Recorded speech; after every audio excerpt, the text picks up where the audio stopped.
Good afternoon, everyone. I'm Deb Henton, the Executive Director of the Minnesota Association of School Administrators. We are delighted to see you on this call. We know that we have a good hour for you planned on college and career readiness. And I'm pleased to introduce to you our presenters today, Rachel Steil, who is a part of the staff at Stillwater Area High School and Stillwater Area Public Schools District, along with her colleague Bob Manning. And they work on college and career pathways. So I know that they have good experiences to share with you that hopefully you can take back and perhaps implement in wherever you're working, along with Denise Pontrelli of Partner Ed. It is my pleasure to introduce the three of them, and we're going to start right away so they have the full hour and you have time perhaps to ask questions. So thank you, Rachel, Bob, and Denise. Thank you. Good afternoon, everyone. Well, I don't have a lot of a part of this presentation, really. Many of you might know that I was superintendent in Stillwater and lucky enough to work alongside Rachel and Bob when we first started our journey towards what career and college readiness might look like in the Stillwater area schools. And so they have learned, and we have learned much since that time. And both Rachel and Bob help support us at Partner Ed by reaching out and helping districts from very small ways to very large ways to help either start or improve their college, career, and readiness programs. So we are happy to share information with you today, and I'm looking forward to you learning a little bit more about the journey that they've had and what they've learned along the way. So with that, I'll pass it over to Rachel and Bob. All right. There we go.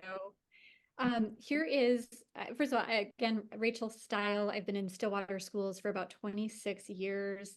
My children graduated from Stillwater schools, and I've been fortunate enough to be part of our Pathways program here for, I think it's our 4th year, believe it or not.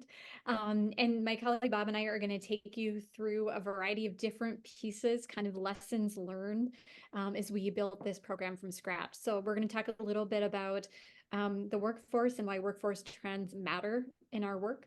We're going to talk about the difference between academy and pathways models. We're going to talk about how schools can create personalized frameworks to help support individual pathways. We're going to share some resources and support, and we'll help you start thinking about what could work in your school by starting to think small and growing it into what you want it to be. So one thing that Bob and I talk a lot about is, thinking back to when we were younger and what we wanted to be when we were older. I can't tell you how many times when we've been working with students or parents say, gosh, I wish I had this when I was your age. And when I was younger, I wanted to be a pilot when I grew up. Bob, what did you want to be when you were younger? Well, I wish I'd thought about it more. And hi, everyone. I've been in this district for 30 years, and I'm doing exactly what I wish I would have had. So if you had pressed me when I was younger, I would have said a vet. I love animals and dogs.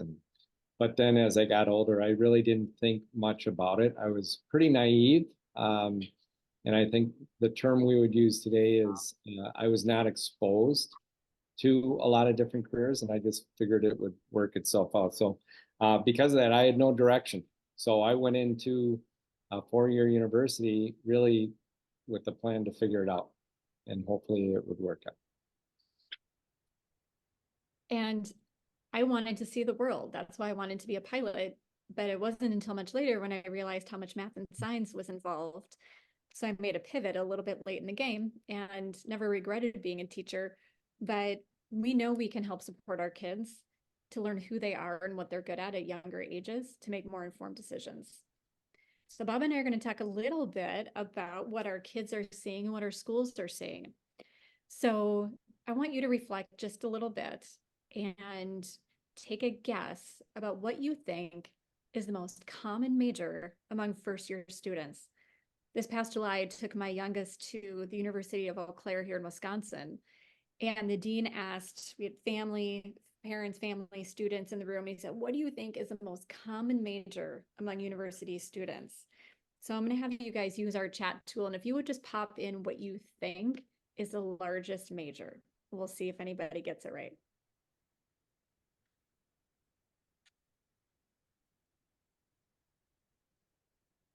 Any guesses?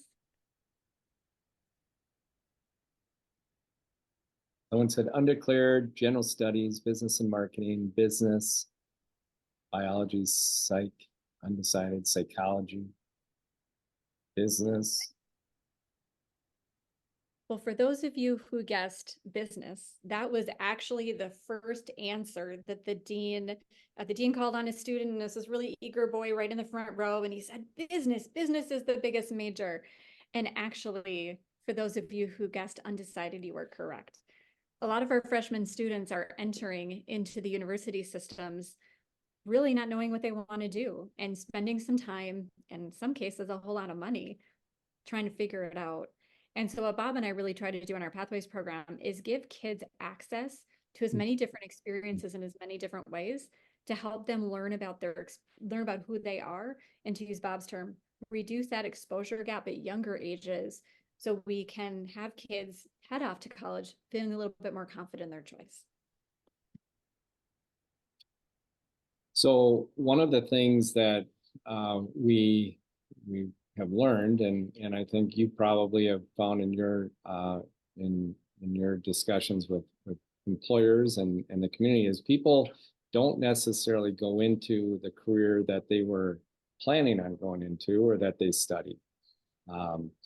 So there's this idea of a non-linear career path that I think, if I were to say the one biggest takeaway that our students have when they meet with employers, we have these career conversations where we'll have employers meeting with small groups of students or even individually, lots of kids doing informational interviews, and they find that it really helps relieve their own stress when they find out that most of the people that they talk to did not necessarily know what they were going to end up doing. And so we are asking kids, what do you want to be? If you think about what do our graduation parties look like, it's a lot of the graduate meeting and greeting people and answering that question. What are you going to do next? Or what do you want to be? And it should be maybe, what do you want to do next? So there are all sorts of things that are changing in our economy. We have careers that people didn't even know existed.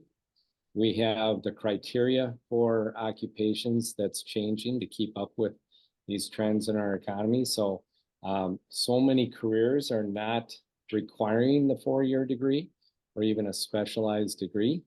So we should be adapting as well. Rachel, you want to go to the next slide there? So if you think about it, we're preparing students for those next steps and for those careers. But oftentimes we find that we should be maybe adjusting our paradigm. And there needs to be a paradigm shift, I think, not just in schools, but in our community. Parents and employers are maybe needing to rethink what is a successful outcome for our high school students. And for us to ask them, what do you want to be? We're going to get what these kids have been exposed to. So many kids are interested in being a doctor. They're interested in being, the things that people know about. But how many students, if you ask them, would be saying any of these careers that, when I did a quick Google search, come up as some of the top in-demand careers that we are probably going to be seeing in 2030. So the next question would be, how many would be interested if they knew about them?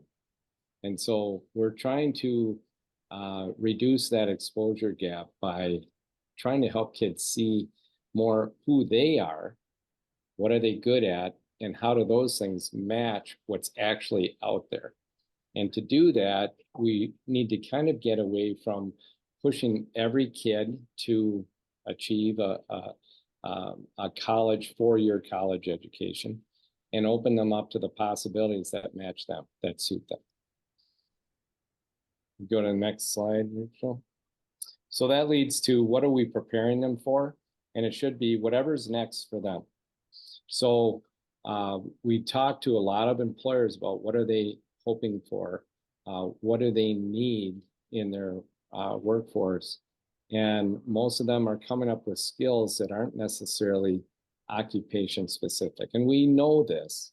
We talk about these career skills a lot, but it's becoming more and more apparent as we partner with employers that these are things that they truly need. And if we can help students think about that more, that they can develop these skills versus they have to go into a certain career, I think we're going to be hitting the mark better. So when Bob and I began this work, we started asking around and talking with metro area schools to learn what they do for their pathways programs. And what we learned is if you ask 10 different schools about their 10 different pathways programs, you're going to get 10 completely different answers.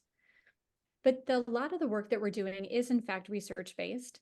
And there are some tenets that even though they might be delivered a little bit differently, they might have one person in this role or two, or maybe it's volunteer, whatever that looks like, there's some key pieces. And that's what we're going to talk about next is what does it actually look like at the school level in terms of truly building and delivering on college and career readiness, the components of a program.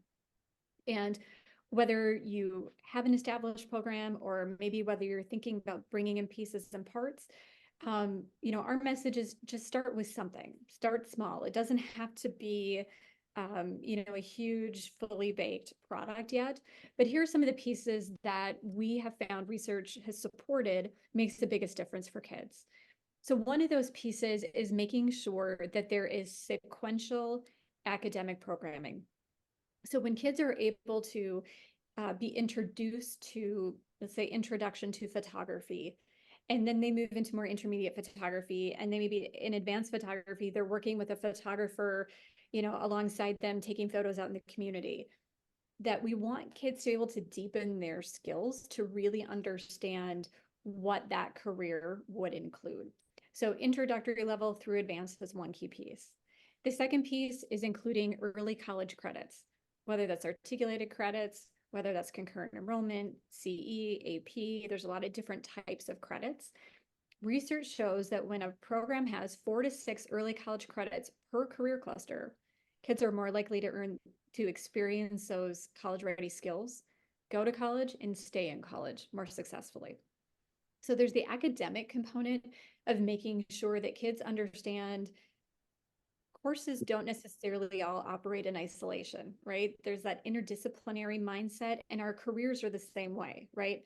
I'm a teacher, but I'm a communicator and I'm a writer and I've got some HR skills and I've got some psychology skills, right? I mean, any career has multiple different career skills in it. So helping kids understand those intersectionalities between them. The second piece of building a good college and career program is partnering with the community. And so you hear a common term, advisory board. That's a term that our career tech ed uses, making sure that your teachers are not working in isolation. So on the previous slide, Bob talked about the career skills that our partners are looking for. If our community is saying we want kids who can communicate or think critically or problem solve, how are we in an education system embedding those same kinds of skills so our kids have exposure to that before they get out to their first job? Also, advisory boards can help with things like making sure we're using industry standard equipment or making sure our curriculum is updated and aligns with industry. The third piece is stakeholder input, feedback, and investment. We know that it takes a village literally to make these programs work. We have kids out and about in our community all the time through our Pathways program, doing job shadowing, informational interviews, internships, work-based learning.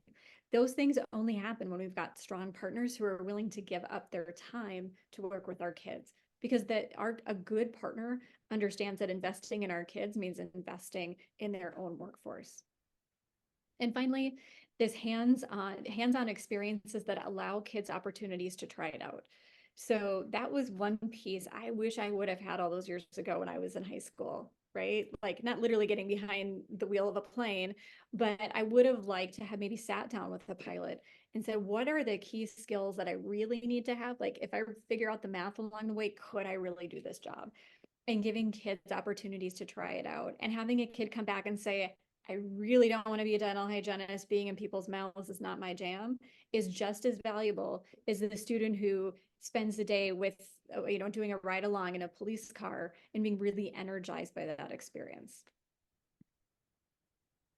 So we're going to talk about two really common models that we often see when we work with other schools and other staff. The first one is called an academy model. Some people call it a wall-to-wall pathways model. And it's this idea that literally everything within a school is organized around college and career readiness programming. Some examples of schools you might have heard about or worked with are Shakopee, Alexandria, I believe is another one that's an academy model. And these schools are sometimes physically situated so that kids are in career clusters or programs. They're small learning communities where students might choose a major or a career cluster, and that's their focus of study as they work through that program. And so it has a lot of overlap with pathways in terms of the academic sequencing, in terms of the self-awareness and self-interest pieces of it and discovery. But there might physically be more teaming in that model, and kids concentrate almost as if they were selecting a major. The other model that is also very common is called a pathways model. And so similar to an academy where it still has those tenets of academic exploration, self-discovery, and physically giving kids hands-on experiences, one of the biggest differences in a pathways model is that students maybe don't necessarily have to pick a major or select something at a younger grade, but rather they're actually encouraged to move within the system to do that exploration. And when they find that thing they're really excited about, then they might continue to take courses within a sequence. And what you'll see as the image in this side is something that we've built here in Stillwater called accelerated pathways. And so this is an example of our exercise science program. All of our courses are color coded. So white means introductory, a light color might mean intermediate, and a really solid color would be advanced. And we didn't have physically enough room on the slide to show all the courses. But then also we've partnered with our local community college, Century College. So for example, if a student is taking exercise, this sequence of courses in exercise science, along with some other early college credits, our kids can complete up to 70% of their degree on campus. And so when they get to Century, if they've taken this combination of courses, all they have to complete on campus is their residency credits.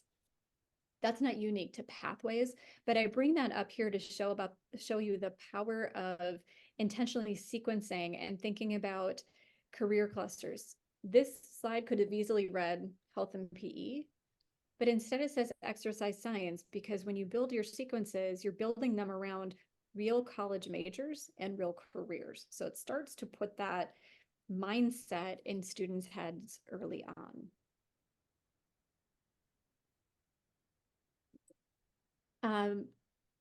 The next thing I'm going to talk a little bit about are just some of the components that whether it is an academy school or it's a pathway school, a comprehensive program will include most of these components, or at least encourage you to think about getting some reflection on these. So we've talked a little bit about the course offerings and making sure that your course offerings reflect labor market trends.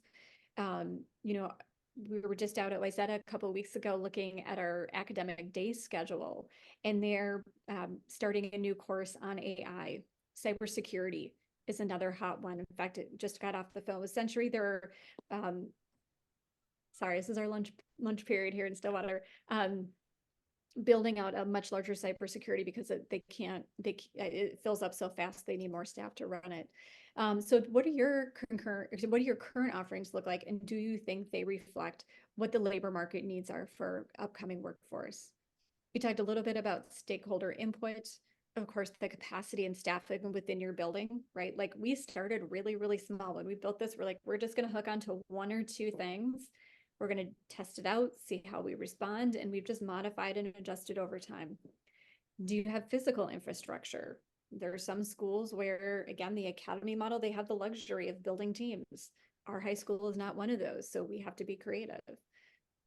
Starting to build out those partnerships. Who are the people in the community that really understand the philosophy of what you're trying to do? we're not a job market. Like we are not a temp agency. Our job is to not just put kids into jobs. Our goal is to help kids expose kids to jobs. And so making sure you're good, strong partnerships who understand the difference. Concurrent enrollment, I've talked a little bit about.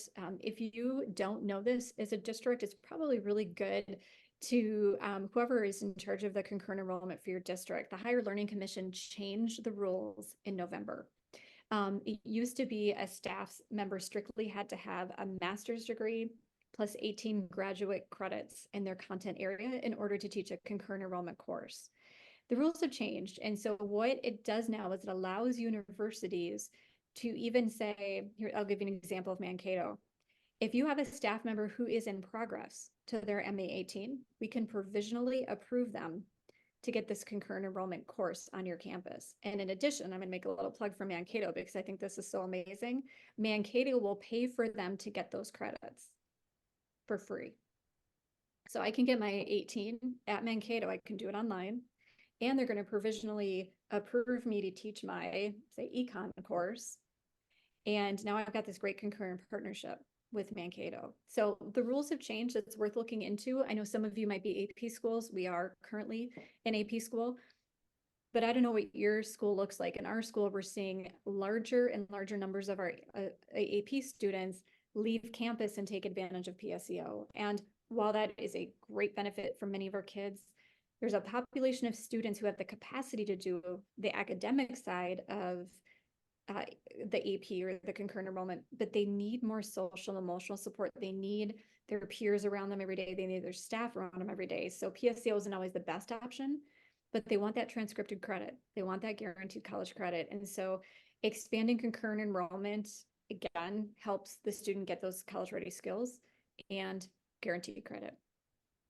Another piece to consider is, what does your CTE program look like? When we started in this role, we only had about 2 departments fully CTE certified. Those are annual reimbursable funds from the state, and you get reimbursed in 3 different ways. For every staff member who is CTE certified, the state will reimburse your district 35% for every hour that teacher teaches a certified CTE course. Another way you get funding is you can apply for Perkins funds from your consortium. And then finally, you get 30% of your consumables reimbursed as well. So it's really lucrative for a district to make sure that your staff is fully CTE certified if possible. And that's one thing that Bob and I do, is we walk alongside our staff through a program we've created to help support that work, to ensure our staff are supported in this journey to get there. And then just understanding what your short-term and long-term goals are. And again, you don't have to have all of these things to start. Maybe just pick one thing and see where it goes. Okay, and one of the things we should have said at the beginning, if you have a question, just go ahead and raise your hand. We'll be monitoring this. So I'll just pause for a second. Does anyone have any questions about this so far? Everybody's at a different stage. Like Rachel said, you could talk to 10 schools and have 10 different types of programming here. And I think that's really important, that you view this as, what could you do for your school and your community? And depending on where you live, you're going to have a different labor market that allows you for a different type of employer partner and so on. So, all right, I see there's a question here. Do we partner with multiple post-secondary schools to offer concurrent enrollment? Yes, I'll let Rachel take that one because that's her area. Yeah, we do. So the one that most people use is the term CIS. In fact, our staff uses CIS as a blanket term for all concurrent enrollment. I think a lot of people, because it was one of the first to jump in. So we do have a few programs through the University of Minnesota, CIS. And if you don't know what they offer a variety of the different core components.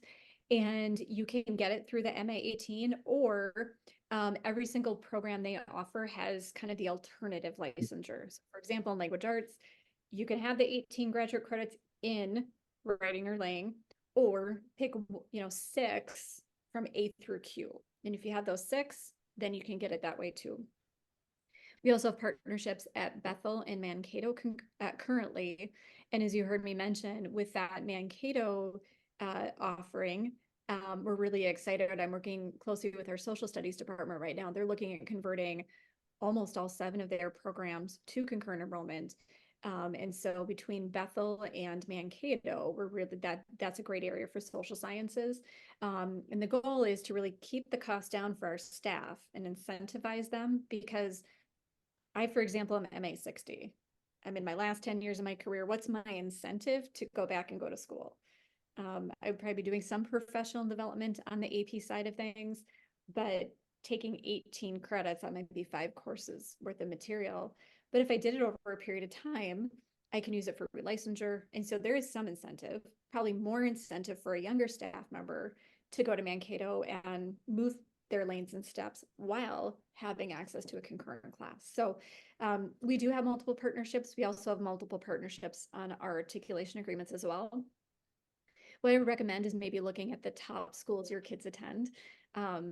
So while Bethel University, for example, isn't in our top 10 just because of volume of students, their proximity is really helpful. So we have a partnership with Bethel right now where the teacher on campus teaches our AP physics, but we bus our kids to Bethel so they can physically be on college campus and they get their lab credit. We get to use their lab space. And so they get the guaranteed lab credit, and then they'll do the AP coursework here. So it's kind of a cool hybrid relationship.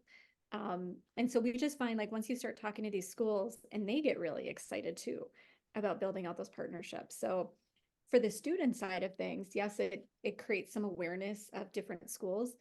But what most of our kids just care about is, I just want my transcripted credit. I just want to use my guaranteed college credit. I don't want to maybe hope I'm going to get a 3 or higher on my AP exam. I just want my college credit. So other questions about concurrent enrollment? Okay. Well, feel free to just add the question. We'll monitor it and we'll answer those as we go.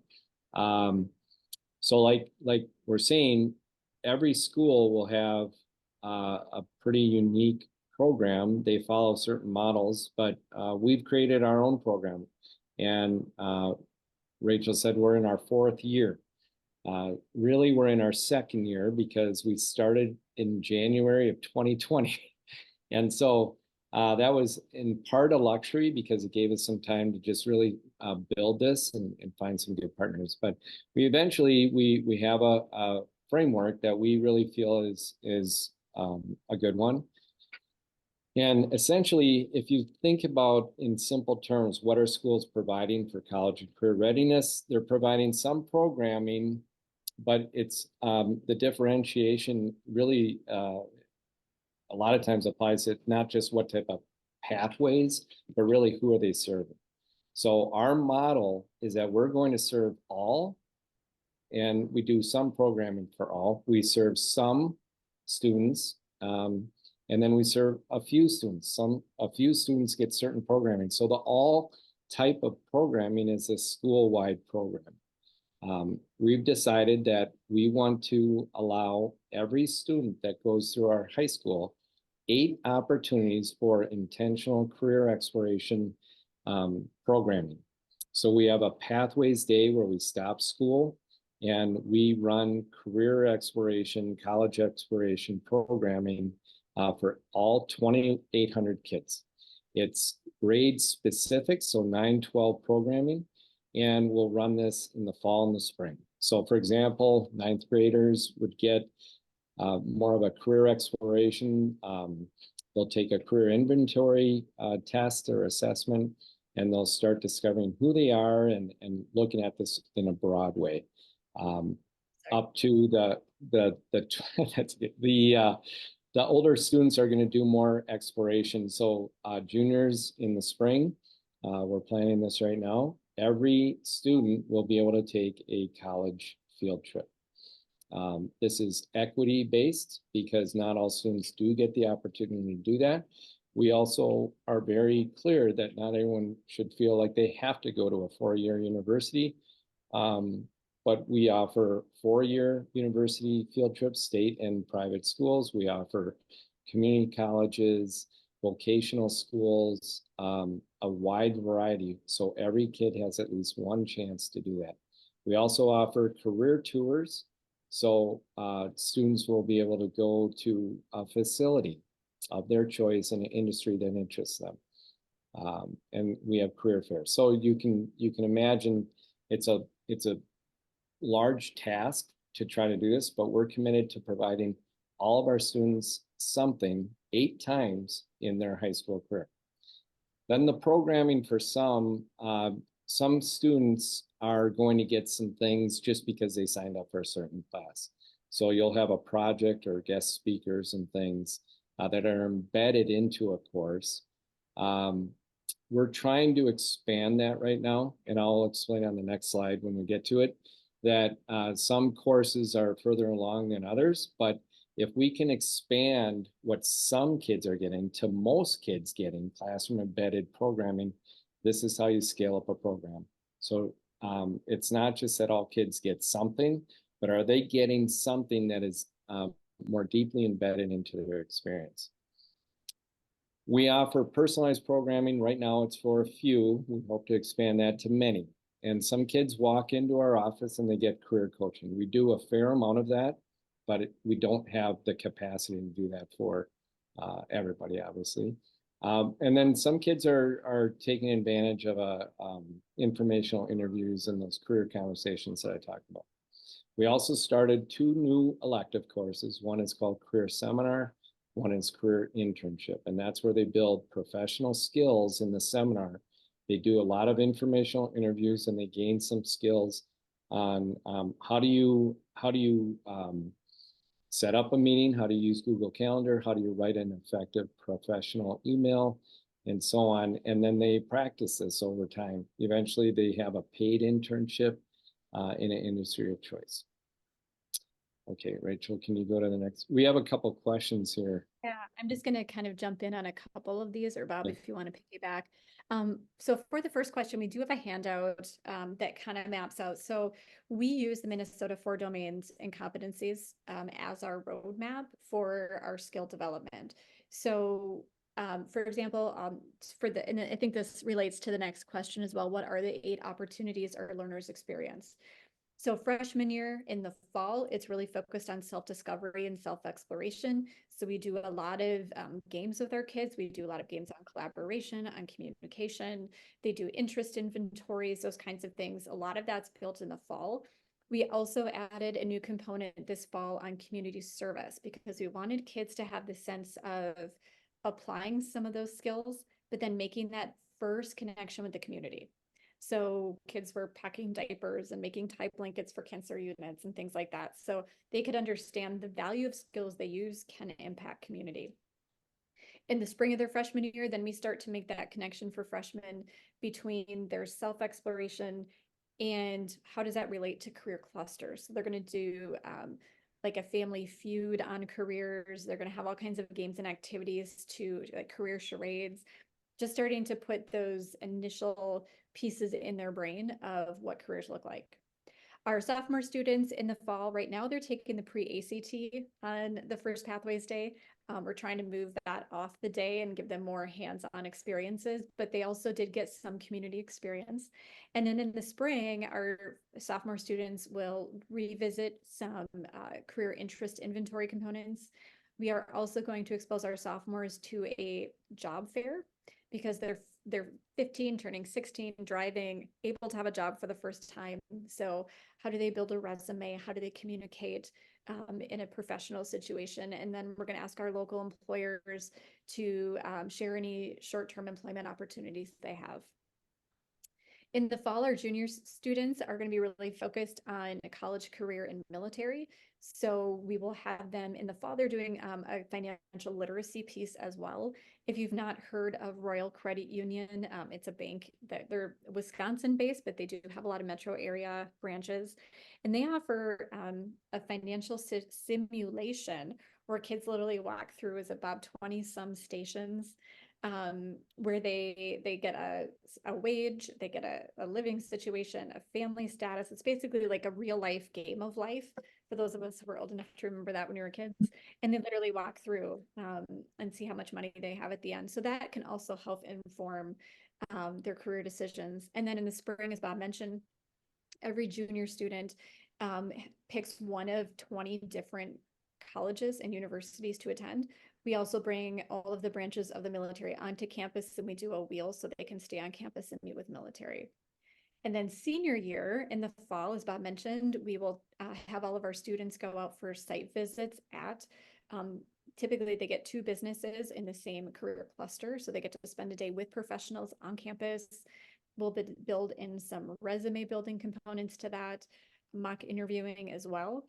And then in the spring for our seniors, we're hosting a career fair, an opportunity to update their resume, mock interviews again, and then kind of actually working towards articulating their post-secondary plan. Okay, And so share that information with anybody who, if you just want to put contact in the chat or reach out through Denise, and we can share some resources on that map. And again, that aligns with the MDE's 4 domains of college and career readiness competencies. okay, so an example of classroom embedded programming, we've worked the last few years with our human anatomy class and health partners. So another thing to consider is the type of partner that you have. We've been pretty clear with our partners that we want to work with anyone, but we're really looking for a partner that shares our vision, that understands that we're here to support kids. These partnerships should be mutually beneficial. They are mutually beneficial, but they're more so when everyone is on the same page and shares that vision. So Health Partners has been on board early on, but we started small. You know, we talk about thinking big and starting small. We never tried to take on any more than we were capable of doing. We did a lot of pilots, some worked, some didn't. But with Health Partners, we started with career conversations with students who were interested, and many did come from a class, a human anatomy class. From that, we started an event. It was a career conversation, but on steroids. So we have a forum room that's like a bowl-shaped room that holds about 165 students. And we had Health Partners bring in everyone representing who is in the operating room at one time. We called it Who's in the OR. And so we created a simulation of an operating room, and we brought in, literally, it's about 10 staff who are in there. They all have different levels of educational attainment. They all have a specific job, and they're all paid well. And so by showing them what they do in an environment that looks like an operating room, as much as you can do in a school, providing skills stations for kids to try it, and then contact information for them to follow up. It was a huge success, and it got many kids to kind of pursue this a little more intentionally. We thought this was a good idea, and so we kept working on this. Eventually, what we've done is we've revised this curriculum so that Health Partners comes in, and for every unit, it's essentially once a quarter, they come in and they do a simulation with high fidelity mannequins that they do with their staff across a healthcare or Health Partners organization. And they do a simulation. So for example, I'm going to show you this in this video here, but they have a situation where someone, there's a code blue, and they reenact what it's like to bring someone back who's had a heart attack or cardiac arrest. They then teach from that simulation, and they talk about what's happening in the body. That's how they teach their cardiovascular unit. And they bring in, on other days, they bring in skill stations for the types of skills that are needed to actually react to that event. Then they have a career panel, and all of the people involved in that can talk about their path and advice for that. In addition to that, they provide opportunities. So they've created internships for high school students in the summer that these kids are now signing up for. So I'm gonna, Rachel, if you want to click on that, we'll show you a 2-minute video that explains it. Osmosis is a powerful health learning platform that aims to build a more caring world and is used by Play right in front. Question I ask 99.9% of the time is, how did that feel? Bringing in technology, high fidelity mannequins as a base for exposing teams to a scenario that we write and really utilize that mannequin, draw people in, get into a fictional contract with the simulation. Just like having that, seeing that, being able to interact with that, just really like helps you like know what they do. I think it's great to get some hands-on experience and exposure, conversations with folks in the different roles. You can ask your questions. My connection to Pathways really helped me shape or get the idea of what I wanted to do. We've been able to get like a real like hands-on experience, which I've really liked. I remember we were all like scared to even like touch them at first, like after a while we got used to, we're like, oh my God, like this is actually really cool. We realize there is a high need for students to go into the medical profession, and we want to be able to expose students at that young age to different medical careers and careers they may not know are existing at this point in time. Our partnership with Lakeview and Health Partners is an opportunity for my students to get engaged with authentic learning opportunities that will help them explore healthcare careers. My plan is to go to Winona State next year, apply to nursing school, obviously there. I'm hoping to go to med school after I finish my undergrad. And then in the end, I'm thinking radiology. That's, to me, that's full circle. And that's the ultimate goal for this, is really closing that loop and exposing those young people to these wonderful opportunities.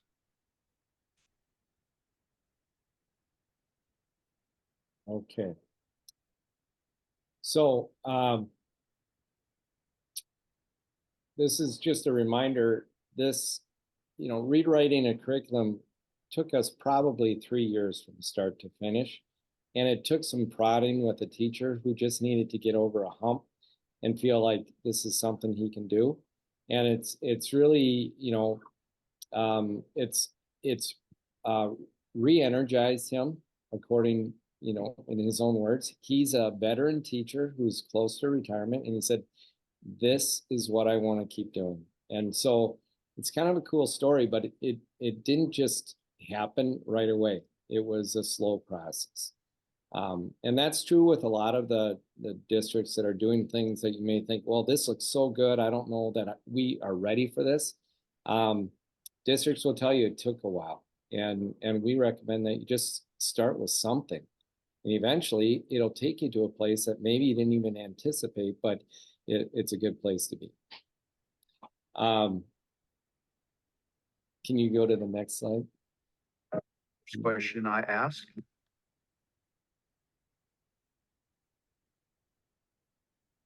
Okay. Rachel, you want to take this one? I'm sorry. So you okay?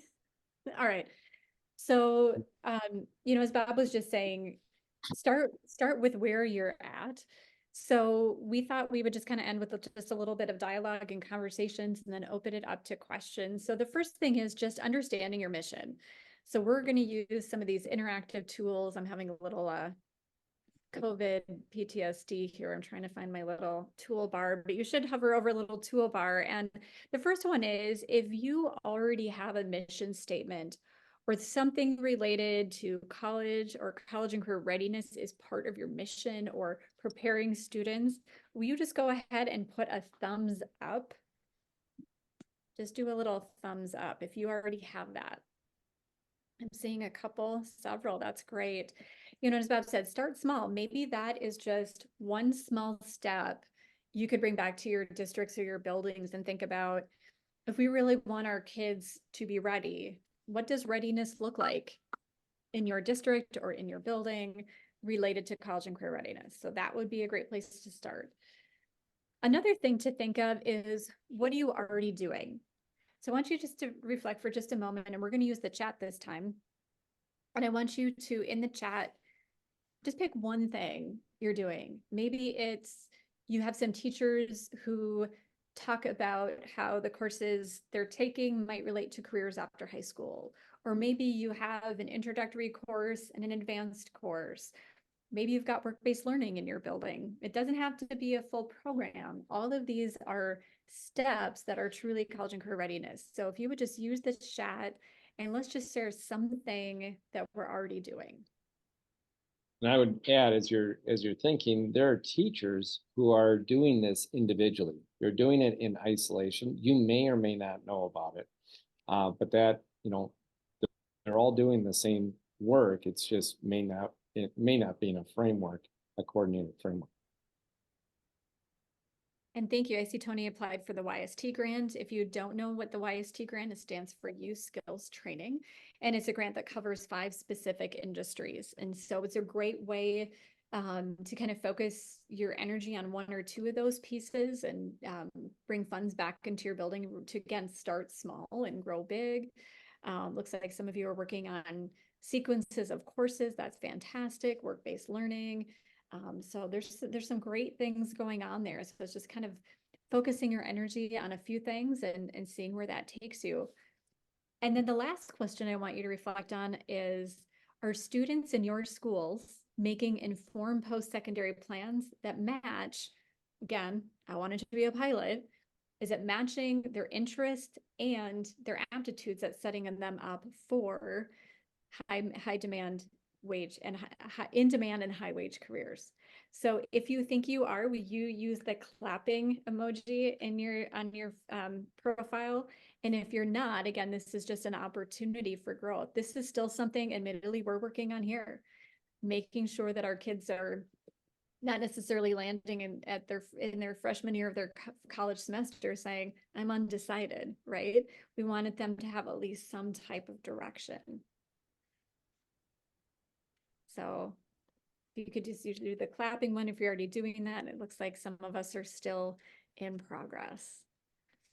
So with that, Bob and I want to leave some time here to, what you'll see at the bottom is a link directly to Partner Eb's website, where Bob and I have some information about how to reach out to us. Several of you in the chat have asked us to share our scope and sequence of our college and career readiness map, and I'm happy to do that.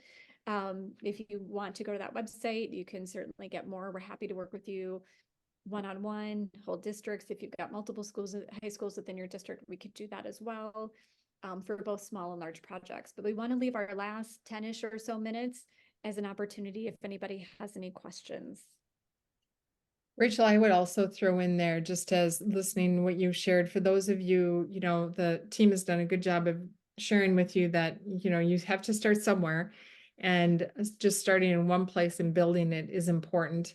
The other piece that Bob and Rachel do really well is that assessment piece. So if you are unsure where you are, or how you might want to grow, or what might be next, they can sit down with you and go through an assessment, a self-assessment, to talk about some of the things that need to be in place as you grow your program. So feel free to reach out if you want more information on that as well.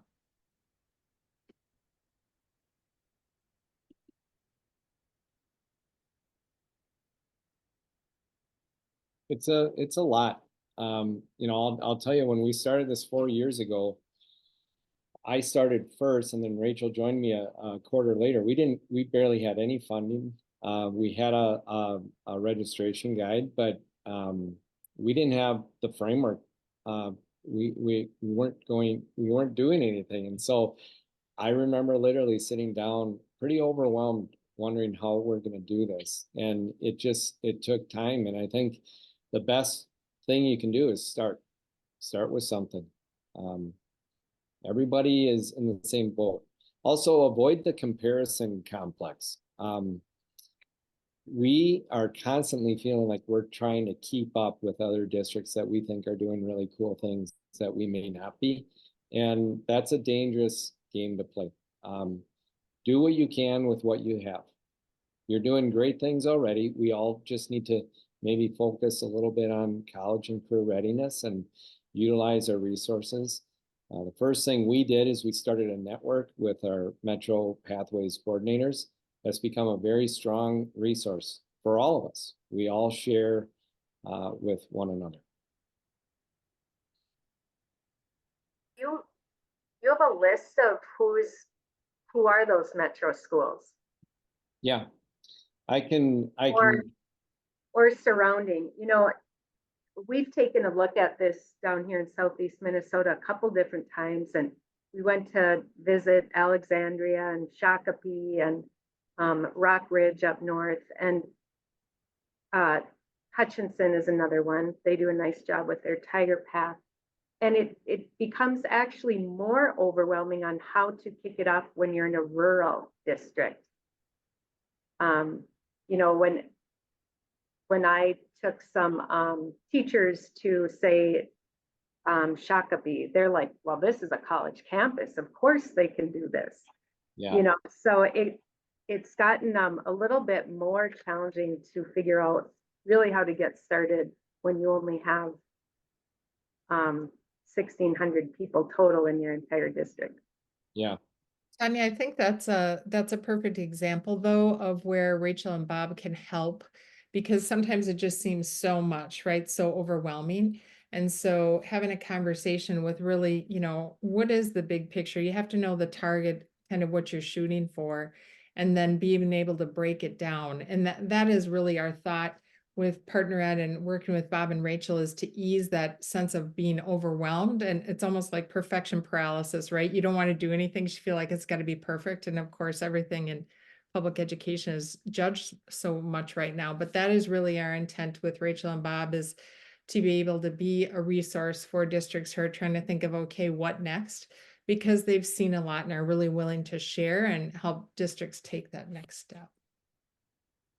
I would add, there are going to be advantages in a smaller rural district that urban large districts don't have. And there's an intimacy with your community that I think is really important. And sometimes just working with a smaller number of students is going to allow you to do some programming, especially if you're doing the programming for all, that school-wide programming.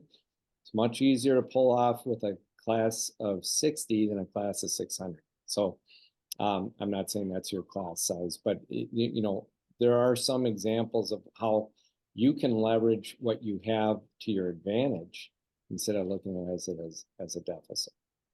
For sure. And I think what becomes a question for us is, where do we get these resources? Like, okay, say we're going to have this, you know, the self-assessment. Where, you know, where are all these resources? That's a great question. And I think what Bob and I can share is we've actually evaluated a number of, we use digital tools right now. We have 2 tools we use on campus: MCIS, which many of you probably know, it's the cheapest one, Minnesota Comprehensive Inventory System or Information System. And then we started bringing in U Science, YOU Science. It's an incredibly robust interest and inventory platform. The downside is it takes a long time to execute. So we actually went out this year and broadened our scope a little bit, looked at a couple more resource tools. I think no matter what the size of your district, having something that follows a student from the moment they get to your high school to the moment they exit their high school, that they can come back to. And what Bob and I have been doing, just because we don't feel like the tools we have are serving our needs, is we've been like making them.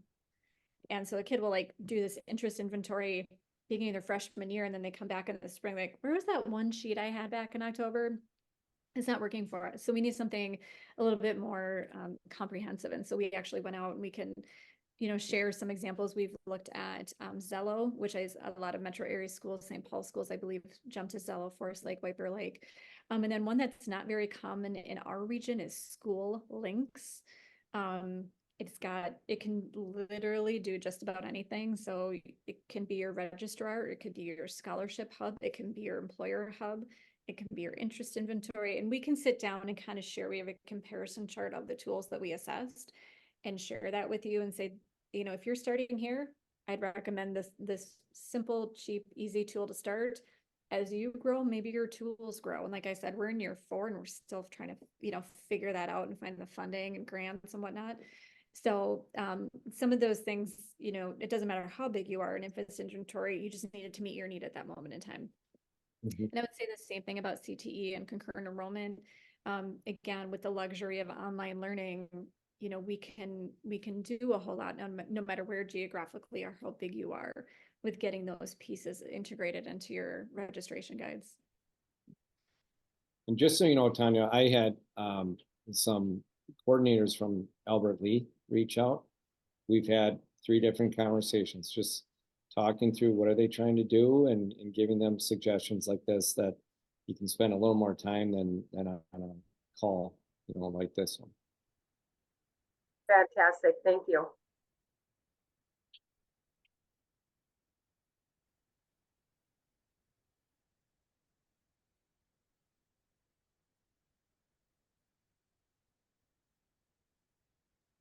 All right, looks like some of you have to go. I just want to thank you all for giving up some time today to join us, and just at a super high level here, a little bit about what we're doing, what we offer, what college and career readiness could look like in your school. So if this sparked something for you or got you excited and you'd like to chat more, feel free to reach out at any time, and we can just do a quick call or meet in person or whatever works for you. But it was great to see you all and meet some new faces.